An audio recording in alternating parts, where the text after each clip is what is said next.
Long before electric dehumidifiers, moisture meters, or industrial lumber yards, medieval builders faced the same enemy that destroys wood today: trapped water. Rot, warping, splitting, insect invasion, and sudden failure all begin with moisture that never truly leaves the timber.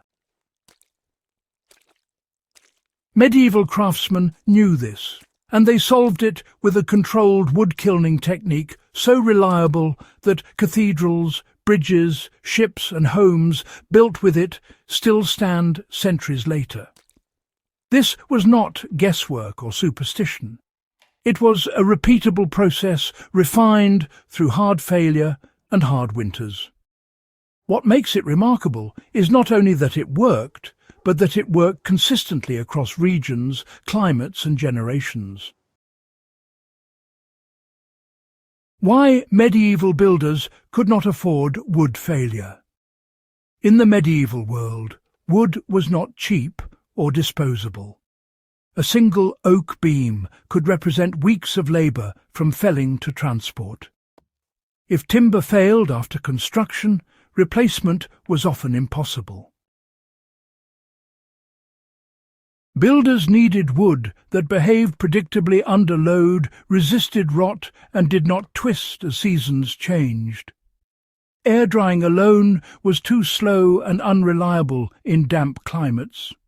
So medieval builders developed low-temperature kilning systems that dried wood deeply without destroying its internal structure. So, you see, medieval kilns were quite different from the modern industrial kilns we know today. They weren't these sealed chambers, just blasting wood with heat. Instead, they were slow, breathable structures that relied on gentle warmth, careful control of airflow, and, well, plenty of time. The heat was indirect, never really intense, and that made all the difference. Temperatures in these old kilns stayed low enough to avoid what's called case hardening. That's when the outer part of the wood dries too quickly and traps moisture inside. But with medieval kilning, moisture could migrate outward naturally, you see. This approach prevented cracking and helped preserve the strength of the wood fibres. The main goal was always stability, not just speed. Now, as for how these kilns were put together, well, they used materials that were just, commonly available. A typical medieval kiln would be dug partly into the ground, or maybe built up against an earthen bank. Stone or clay walls served to retain heat, while also regulating humidity. And the firebox? That was usually quite small, sitting below or beside the wood stack, but never in direct contact with it. Flues guided warm air upward through stacked timbers before venting out through adjustable openings. This allowed craftsmen to control airflow precisely. Too much draft-dried wood unevenly. Too little caused mould. Balance was everything, really. How wood was prepared before entering the kiln. Wood was never kilned fresh from the tree. Medieval craftsmen allowed logs to season briefly in shaded airflow to release surface moisture. Bark was often partially removed to reduce insect activity while slowing moisture loss. Timbers were cut over size, anticipating slight shrinkage.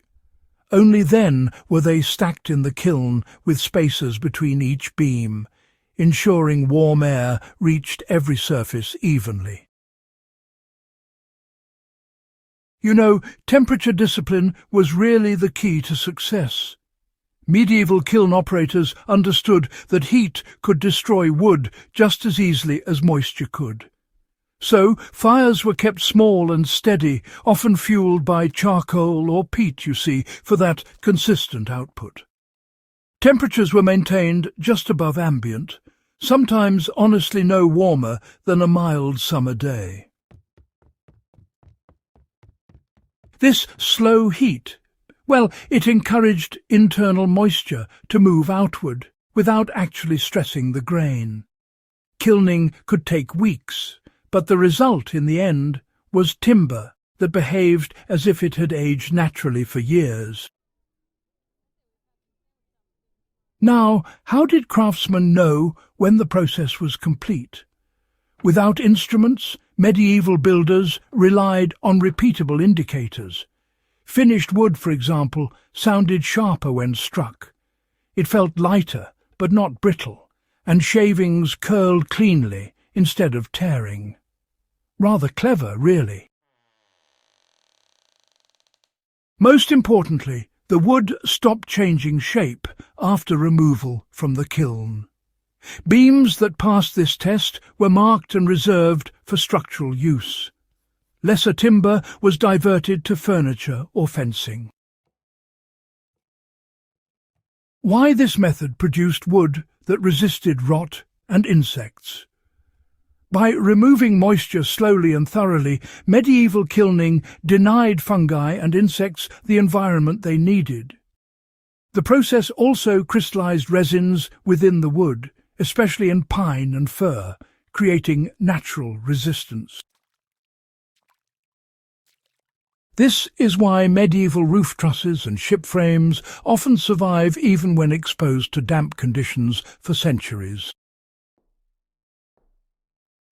So, how can this technique be applied today in practical settings, you might wonder? Well, modern survivalists and off-grid builders can actually apply the same principles using, pretty simple means.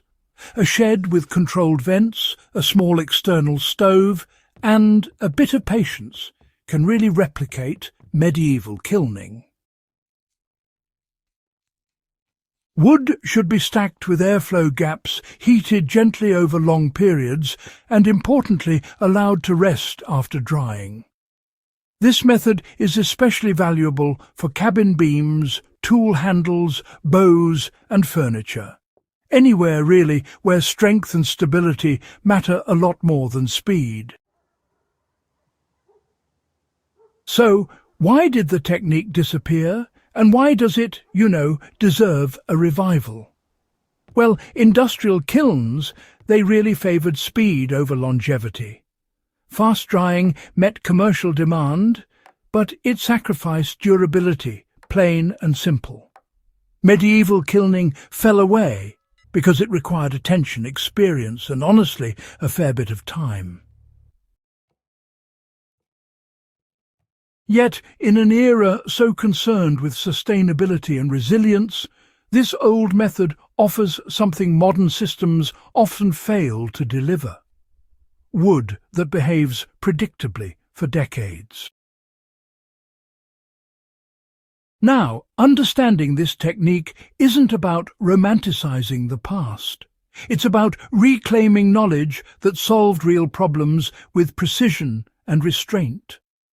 Medieval builders trusted this process because, well, it worked every time, and the structures they left behind really do prove it.